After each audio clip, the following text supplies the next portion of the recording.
It would sound rather ironical when you hear that there are African countries who hate blacks, but this is the truth. Welcome to yet another video segment. Today, we are taking a look at African countries that racialize the black communities in them. Don't forget to support our efforts by hitting the like button in front of you, share with your families and friends to keep spreading our eye-opening black narrative, and kindly subscribe to help build the rising membership of the channel. Your support means a lot to us. Let's get to it. 12 African countries that hate black people. 1. Libya. Libya is a predominantly Arab country that has traditionally held racist views towards black-skinned, sub-Saharan Africans. Although Libya does have indigenous black populations, including the black Arabs and black Berbers. Although it's not all of them, it's still prevalent among the country. The New York Times argues that Libya has a long history of racist violence. Black Africans were victims of chattel slavery in Libya until the 20th century.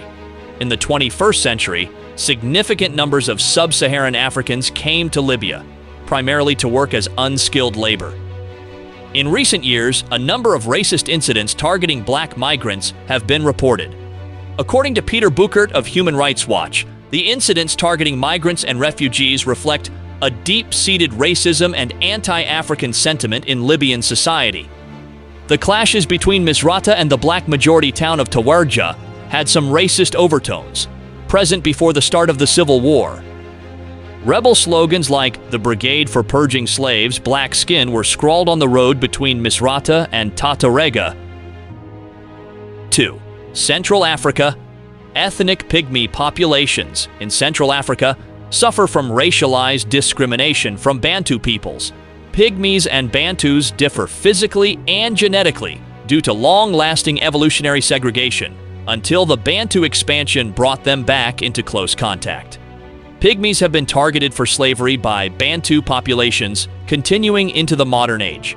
They are frequently ostracized from participation into the wider society in the various African countries that they live in and are seen as untouchables. Racially motivated attacks occur on Pygmies, including rape and cannibalization. 3. Botswana. Since the mid-1990s, the central government of Botswana has been trying to move Bushmen out of the Central Kalahari Game Reserve, even though the national constitution guarantees the Bushmen the right to live there in perpetuity. As of October 2005, the government has resumed its policy of forcing all Bushmen off their lands in the game reserve using armed police and threats of violence or death. Many of the involuntarily displaced Bushmen live in squalid resettlement camps, and some have resorted to prostitution and alcoholism. About 250 others remain in the game reserve or have surreptitiously returned to the Kalahari to resume their independent lifestyles. How can you have Stone Age creatures continue to exist in the age of computers? Asked Botswana's President Festus Mogae. A report released by the United Nations Committee on the Elimination of Racial Discrimination condemns Botswana's treatment of the Bushmen as racist. 4. Ethiopia. Racism in Ethiopia has traditionally been directed at the country's Nilotic ethnic minorities, as well as other individuals with similarly pronounced Negroid physical features. Collectively, these groups are locally known as Shankela or Baria, derogatory terms originally denoting slave descent, irrespective of the individual's family history. Historically, the Shankela constituted most of the slave labor in the ruling local Afro-Asiatic societies. The Abyssinians, Habesha Highlanders, were also noted as having actively hunted the Shankela during the 19th century. Following the abolition of the slave trade in the 1940s, the freed Shankela and Baria were typically employed as unskilled labor. Racial discrimination against the Baria or Shankela communities in Ethiopia still exists, affecting access to political and social opportunities and resources. Traditionally, racism against perceived Baria transcended class and remained in effect regardless of social position or parentage. As a result, former President of Ethiopia Mengistu Haile Mariam was virtually absent from the country's controlled press in the first few weeks of his seizure of power. He also consciously avoided making public appearances, here too on the belief that his Negroid appearance would not sit well with the country's deposed political elite, particularly the Amhara. By contrast, Mengistu's rise to prominence was hailed by the southern Shankela groups as a personal victory, with one of their own having made good. Although other populations in Ethiopia have faced varying degrees of discrimination, little of that adversity has, by contrast, been on account of racial differences. It is instead more typically rooted in disparities in class and competition for economic status. The often socio-economically disadvantaged Oromo and Gurage are thus not considered by the Highlander groups as being racially Barya, owing to their similar physical features and common Afro-Asiatic ancestry.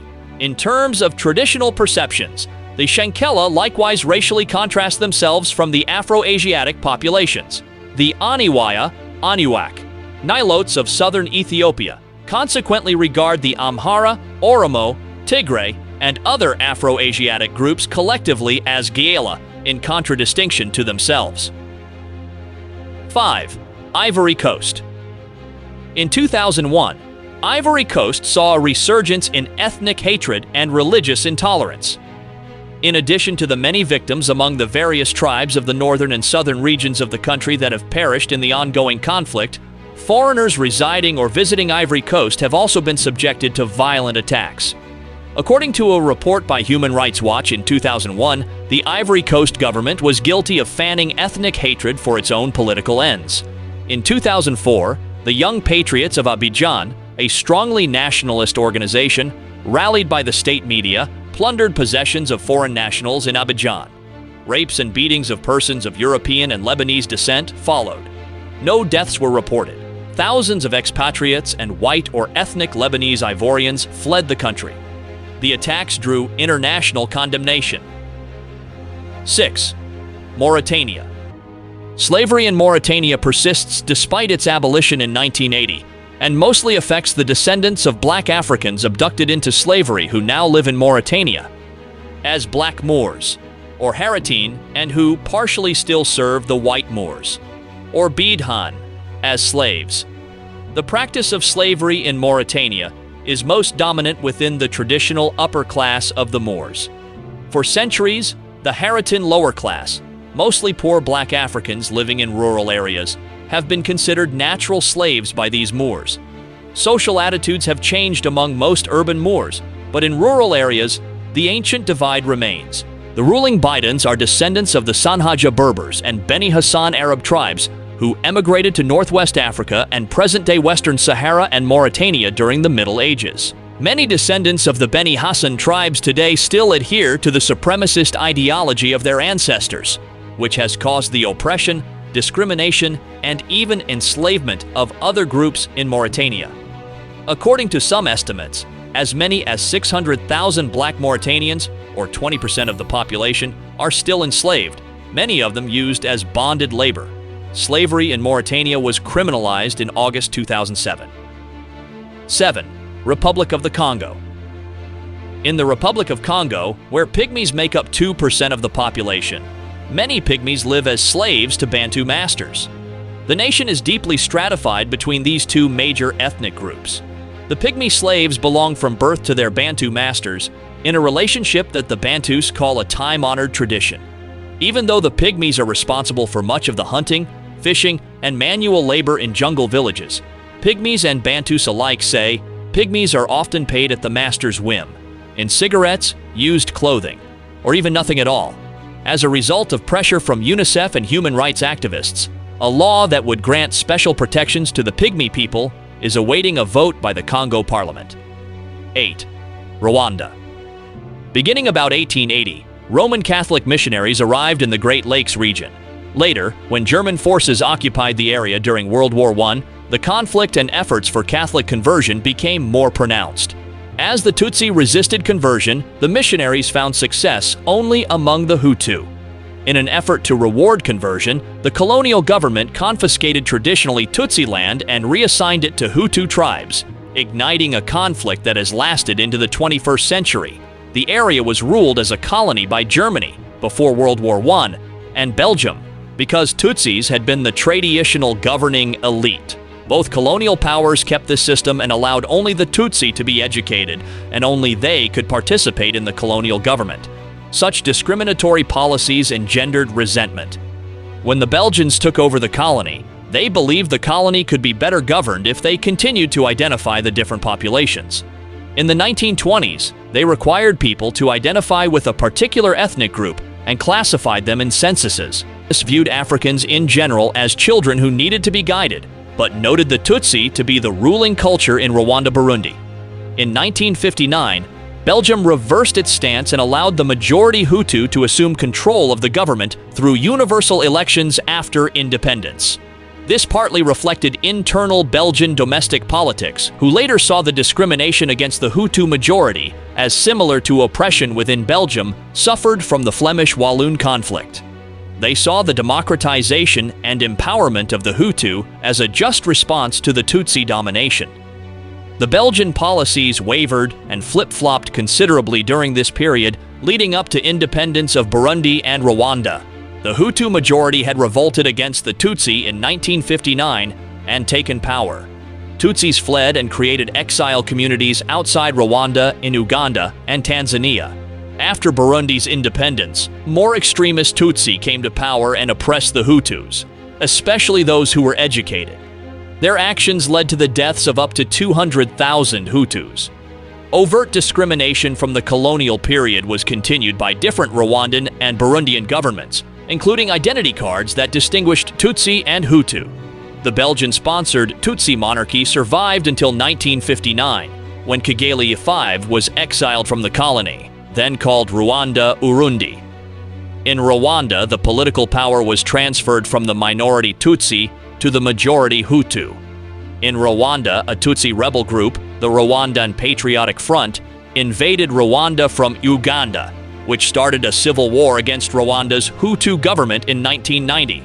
A peace agreement was signed, but violence erupted again, culminating in the Rwandan genocide of 1994, when Hutu extremists killed an estimated 800,000 Rwandans, mostly Tutsis.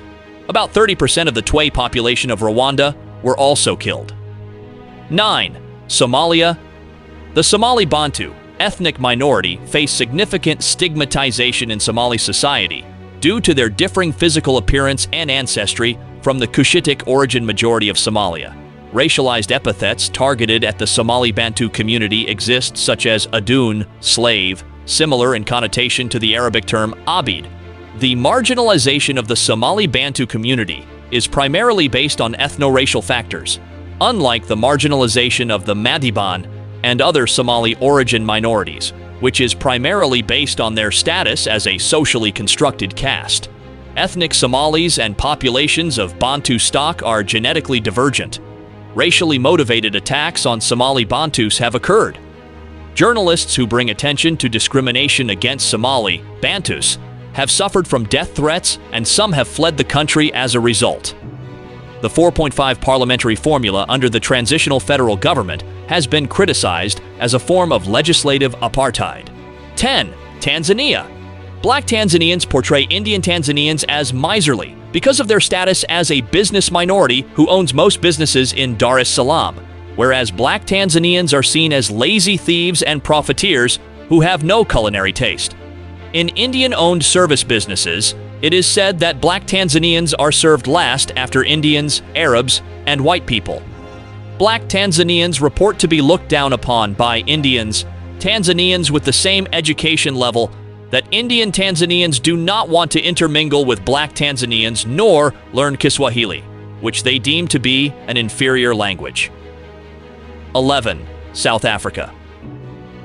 Racism is still prevalent in South Africa. The end of apartheid might have removed the legal framework allowing institutionalized racism. However, racism in South Africa both predates and encompasses more than just the institutionalized racism of apartheid. The region that would become modern-day South Africa was located in a position of advantage for European merchants who were seeking to organize and carry out trade in the East Indies, primarily Portuguese and Dutch colonists. Racism in South Africa can be traced back to the earliest historical accounts of interactions between African, Asian, and European peoples along the coast of southern Africa. It has existed throughout several centuries of the history of South Africa, dating back to the Dutch colonization of southern Africa, which started in 1652. Before universal suffrage was achieved in 1994, White South Africans, especially Afrikaners during the period of apartheid, enjoyed various legally or socially sanctioned privileges and rights that were denied to the indigenous African peoples. Examples of systematic racism over the course of South Africa's history include forced removals, racial inequality and segregation, uneven resource distribution, and disenfranchisement. Racial controversies and politics remain major phenomena in the country. 12. Sudan. In Sudan, black African captives in the Civil War were often enslaved, and female prisoners were often abused sexually, with their Arab captors claiming that Islamic law grants them permission. According to CBS News, slaves have been sold for $50 apiece. In September 2000, the U.S. State Department alleged that the Sudanese government's support of slavery and its continued military action, which has resulted in numerous deaths, are due in part to the victims' religious beliefs. Jacques Madut, professor of history at Loyola Marymount University, states that the abduction of women and children of the South is slavery by any definition. The government of Sudan insists that the whole matter is no more than the traditional tribal feuding over resources. Sudanese Arabs are among the 600 ethnic groups who live there, and there are elements within Sudanese society that view black people and blackness with disfavor. Sudan is dominated by a light-skinned, Arabic-speaking elite, while black Africans often face oppression and marginalization. Sudan has been in the Arab League since 1956. Skin whitening is relatively common among some Sudanese.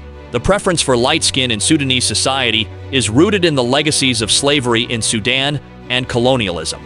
In 2004, it became publicly known that there was an organized campaign by Janjaweed militias, that is, nomadic Arab shepherds with the support of Sudanese government troops, to get rid of 80 black African groups from the Darfur region of Western Sudan. Mukesh Kapila, United Nations humanitarian coordinator, is quoted as saying, "This is more than just a conflict. It is an organized attempt by Khartoum to do away with a group of people.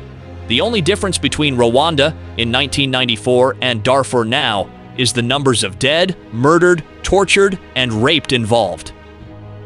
A July 14, 2007 article noted that in the past 2 months, up to 75,000 Arabs from Chad and Niger crossed the border into Darfur. Most have been relocated by the Sudanese government to former villages of displaced non-Arab people. Some 2.5 million have now been forced to flee their homes after attacks by Sudanese troops and Janjaweed militia. The color of our skins has and can never define us as a people. It takes more than the color of one's eyes and skin to know the greatness in people. We look forward to that world where one's eyes cannot recognize the difference between one human and the other. That brings us to the end of this video segment. Did you learn a thing or two? Share your thoughts with us in the comment section below. We are eager to hear what you think. Also, support our efforts by hitting the like button in front of you. Share with your families and friends to keep spreading our eye-opening black narrative. And kindly subscribe to keep the channel growing. We appreciate your support. Thank you for watching.